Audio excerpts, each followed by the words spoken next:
The evolution of human awareness.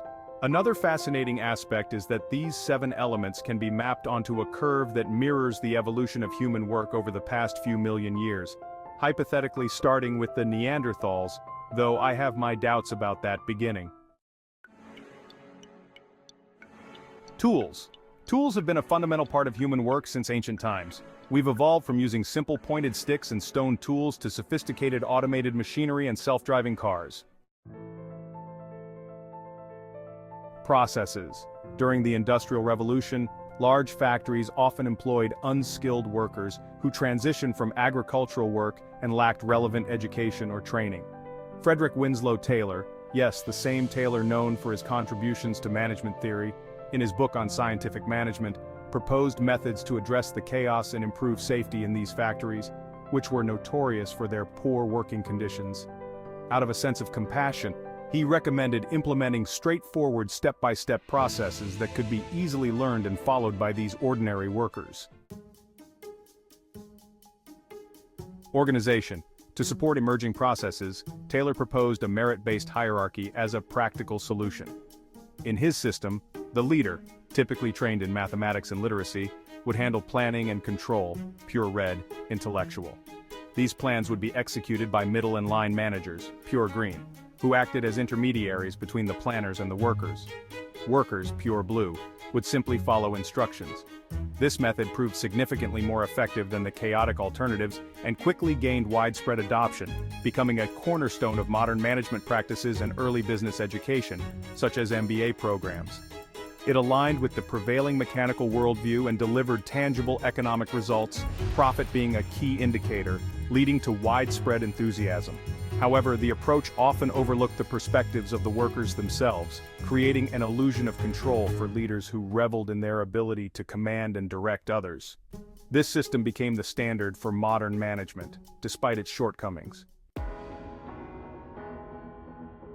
People, the new element people, had largely been overlooked as a relevant factor until the early 20th century, when the Hawthorne experiments introduced this crucial consideration. Researchers engaged with workers to explore ways to boost productivity, timing work phases in factories, conversing with employees, and meticulously documenting their observations. They encountered puzzling, inconsistent results. In their quest for clarity, the researchers took the unconventional step of asking the machine operators themselves what might be influencing these results. To their astonishment, they found that the single factor driving increased productivity was the attention and genuine interest the researchers showed toward the operators. This engagement made the workers feel valued and motivated, leading to improved performance. Thus, human resources management, as a new concept, began to take shape. Objectives.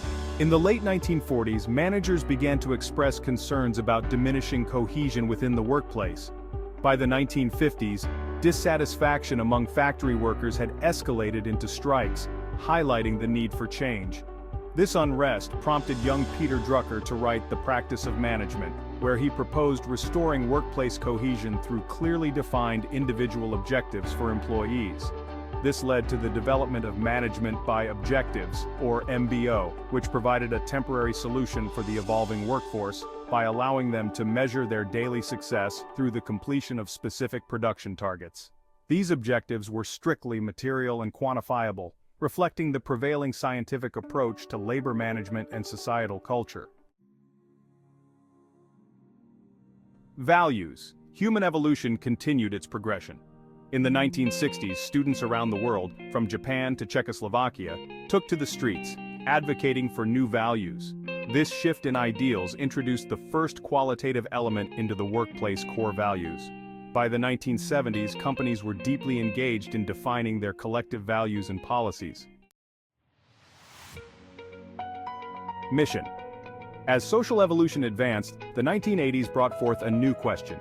What is the purpose behind our work? Companies responded to this growing curiosity by crafting their own unique mission statements.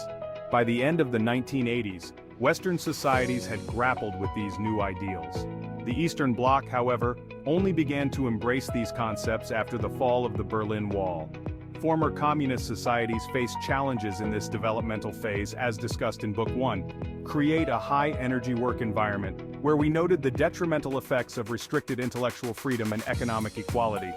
Every society and workplace must now work to catch up and become equal participants in this evolutionary journey.